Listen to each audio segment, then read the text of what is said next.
ناظرین گرامی، آخر کیا وجہ ہے کہ اس وقت آپ یوٹیوب کی بہت ساری ایسی ویڈیوز دیکھتے ہوں گے اور فیس بک پر بھی آپ کو ایسی بہت ساری پوسٹ ملیں گی جس میں یہ دعویٰ کیا جا رہا ہے کہ ترکی کی طرف سے 2023 میں کچھ بڑا ہونے والا ہے۔ لہٰذا آخر کیا وجہ ہے کہ 2023 کا اتنا چرچا ہے؟ 2023 میں ترکی کیا کرنے والا ہے؟ 2023 سے تمام بڑے بڑے اسلامی دشمن ملک جو اندرونی طور پر اسلام سے دشمن رکھتے ہیں، بغض رکھتے ہیں، وہ 2023 سے کیوں خوف زدہ ہیں؟ کیوں اتنا ڈر رہے ہیں؟ کیا وجہ ہے کہ ترکی کے جو صدر ہیں یعنی پریزیڈنٹ آف ترکی رجب طیب ایردوغان، وہ اکثر اپنی تقریروں میں کہا کرتے ہیں کہ 2023 کے بعد ترکی پہلے جیسا ترکی نہیں رہے گا۔ آخر کیا وجہ ہے کہ ترکی پہلے جیسا ترکی نہیں رہے گا؟ کیا بدلاؤ آئے گا؟ کیا وجہ ہے کہ لوگ یہ دعویٰ کر رہے ہیں کہ آنے والے 4-5 سالوں میں دنیا میں بہت کچھ تبدیل ہونے والا ہے؟ لہٰذا ان تمام چیزوں کے بارے میں آج کی اس ویڈیو میں ہم آپ کو بتائیں گے۔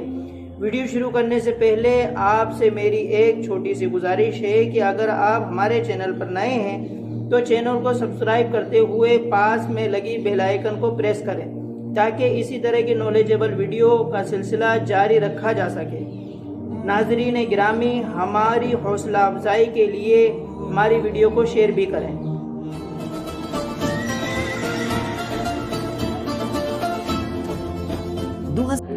2023 کو سمجھنے کے لیے ہمیں 100 سال پیچھے یعنی 1923 میں واپس جانا پڑے گا۔ ناظرین، یہ کہانی شروع ہوتی ہے 1914 سے، جب فرسٹ ورلڈ وار یعنی پہلی جنگ عظیم شروع ہوئی تھی۔ جب فرسٹ ورلڈ وار کا خاتمہ ہوا تو اس وقت تک کروڑوں لوگ اپنی جان گنوا چکے تھے۔ لہٰذا اس کا خاتمہ ہونے کے ساتھ ساتھ اسلامی دشمن ملک کو ایسا موقع بھی میسر ہوا کہ ان لوگوں نے مسلمانوں کی سب سے بڑی ریاست اور سب سے لمبے وقت تک چلنے والی ریاست، جس کو ہم خلافت عثمانی یعنی سلطنت عثمانیہ کے نام سے جانتے ہیں، اس کو ختم کر دیا گیا۔ لہٰذا اتنی بڑی ریاست اور اتنی مضبوط ریاست کو ختم کرنا اتنا آسان نہیں تھا۔ انہوں نے اس کے لیے بہت پہلے سے سازش رچنا شروع کر دی تھی۔ خلافت عثمانیہ کے اندر اپنے ہی غدار اور اپنے ہی جاسوس کو بٹھا رکھا تھا۔ ارطغرل غازی سیریل دیکھنے والے اچھی طرح یہ بات جان گئے ہوں گے کہ پہلے کے دور کا ماحول کیا ہوتا تھا۔ جب پہلے ہماری سلطنت ہوا کرتی تھی تو اس کو ختم کرنے کے لیے، اس کو کمزور کرنے کے لیے ہمارے جتنے بھی دشمن ہوا کرتے تھے وہ ہم سے جنگ کے لیے سامنے نہیں آیا کرتے تھے، کیونکہ ان کو پتا تھا کہ مسلمانوں کو ہرانا اتنا آسان نہیں ہے۔ لہٰذا ہمیشہ سے ہی وہ لوگ وہی کام کرتے تھے جو ارطغرل غازی میں دکھایا گیا ہے، یعنی اندرونی طور پر غدار کو خرید لیا کرتے تھے یا پھر اپنے خود کے آدمیوں کو جاسوس بنا کر ان میں بھیج دیا کرتے تھے، ان کو کمزور کر دیا کرتے تھے۔ یہی ہوا 1923 میں ترکی کے ہی لوگوں نے غداری کی۔ ان میں جو نام نہاد جاسوس بھرے ہوئے تھے عیسائی اور یہودی لوگوں کی، اور لوگوں نے بھی اپنی چال بازی ساری رکھی، جس کی وجہ سے 1923 میں خلافت عثمانیہ کمزور ہوئی اور نتیجتاً ان لوگوں کو یہ موقع مل گیا جس کا ان کو برسوں سے انتظار تھا۔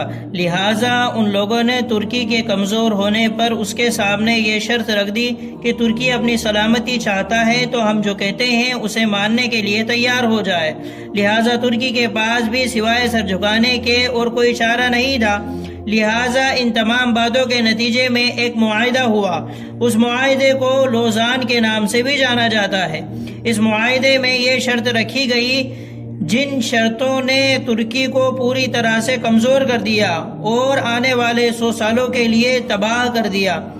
لہٰذا اگر ہم دوسرے لفظوں میں کہیں تو تمام اسلامی دشمن ملکوں نے ترکی کو اس معاہدے کے ذریعے سے، ان تمام شرطوں کے ذریعے سے پورے 100 سالوں کے لیے ایک کونے میں باندھ کر پھینک دیا۔ لہذا جو پہلے طاقتور ہوا کرتا تھا اب ایسا بن چکا تھا کہ جو کچھ بھی نہیں کر سکتا تھا سوائے لاچاری اور بے بسی کے۔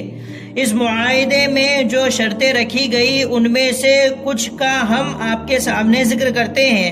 ان شرطوں میں سب سے پہلی شرط یہ ہے کہ جو خلافت عثمانیہ کی یعنی خلافت عثمانیہ اسے ختم کر دیا گیا، اس کی جگہ ترکی کو ایک سیکولر ریاست سیکولر ملک قرار دے دیا گیا، یعنی وہ ایک سیکولر دیش بن کر رہ گیا۔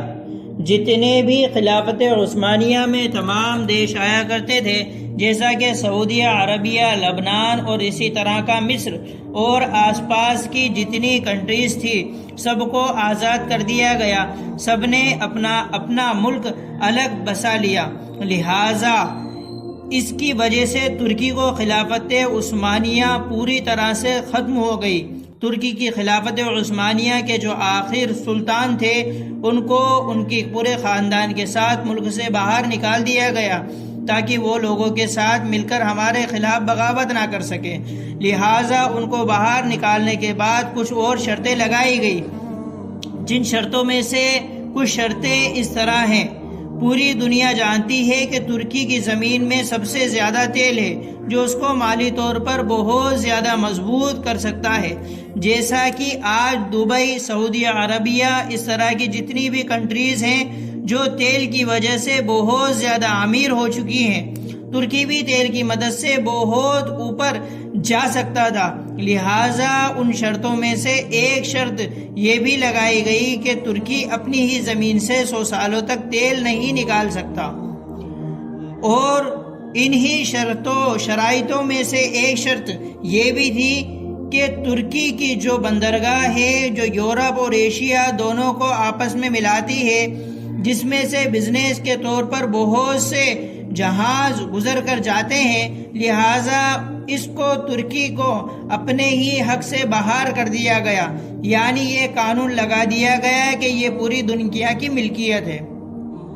اب ترکی 100 سالوں تک اس بندرگاہ سے گزرنے والے جہازوں سے کوئی بھی ٹیکس وصول نہیں کر پائے گا۔ لہٰذا بہت سے ایسے شرائط پوری طرح ترکی کے خلاف لگائے گئے تھے جس کے ذریعے ترکی کو کمزور کرنے کی کوشش کی گئی تھی۔ وہ اب 2023 میں کمپلیٹ ہونے جا رہے ہیں، یعنی 2023 ایک ایسا سال ہے کہ جس کے آنے کے ساتھ ساتھ ترکی اپنے ہی دیش سے تیل بھی نکال سکتا ہے، اس کے علاوہ ترکی خلافت کی مانگ بھی کر سکتا ہے۔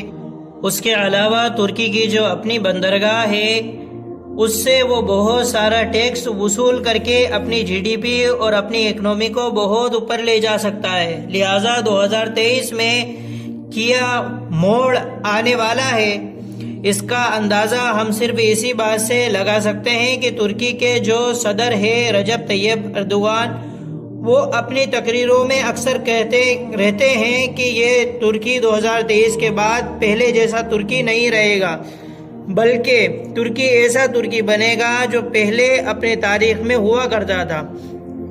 لہٰذا ہم سبھی جانتے ہیں کہ خلافت عثمانیہ کی تاریخ کیا ہے۔ خلافت عثمانیہ ارطغرل غازی کے دور سے جو نکل کر آئی تھی وہ ترکی سلطنت ہی تھی۔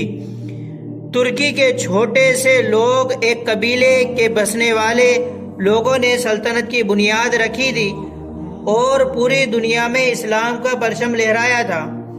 وہ اسلام کی سب سے بڑی سلطنت تھی۔ لہٰذا سب سے بڑی اور سب سے اہم بات یہ ہے کہ یورپین کنٹریز، امریکہ جیسے جتنے بھی اسلامک دشمن ملک ہیں، ان کو کوئی بھی اتنی بڑی ٹینشن نہیں ہوتی اگر رجب طیب ایردوان ترکی کے صدر نہیں ہوتے۔ لیکن دقت کی بات یہ ہے کہ 2023 آنے کے ساتھ ساتھ سب سے بڑی مشکل یہ ہے کہ اب ترکی کے صدر رجب طیب ایردوان ہیں، جو کہ ایک اسلامک کٹر سوچ رکھتے ہیں اور جن کا نظریہ یہ ہے کہ اسلام نہیں تو کچھ نہیں۔ لہٰذا یہی وجہ ہے کہ لوگ ترکی کے خلاف بڑی بڑی سازش رچ رہے ہیں۔ وہ 2023 آنے سے پہلے ترکی کو کسی طرح سے ان تمام چیزوں سے روکنے کی کوشش کر رہے ہیں۔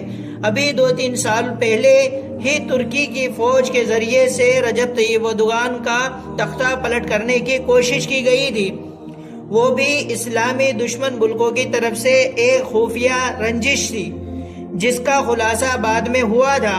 لہٰذا یہ کہنا بالکل ممکن نہیں ہے کہ 2023 کے بعد کیا ہوگا اور کیا نہیں ہوگا، لیکن اتنا ضرور کہہ سکتے ہیں کہ 2023 کے بعد ترکی پہلے جیسا ترکی بالکل نہیں رہے گا، یقیناً بہت کچھ بدلاؤ آئیں گے۔ ناظرین، آج کے لیے اتنا ہی۔ ویڈیو پسند آنے پر ہمارے چینل کو سبسکرائب کریں اور اپنے ساتھیوں کے ساتھ شیئر کریں۔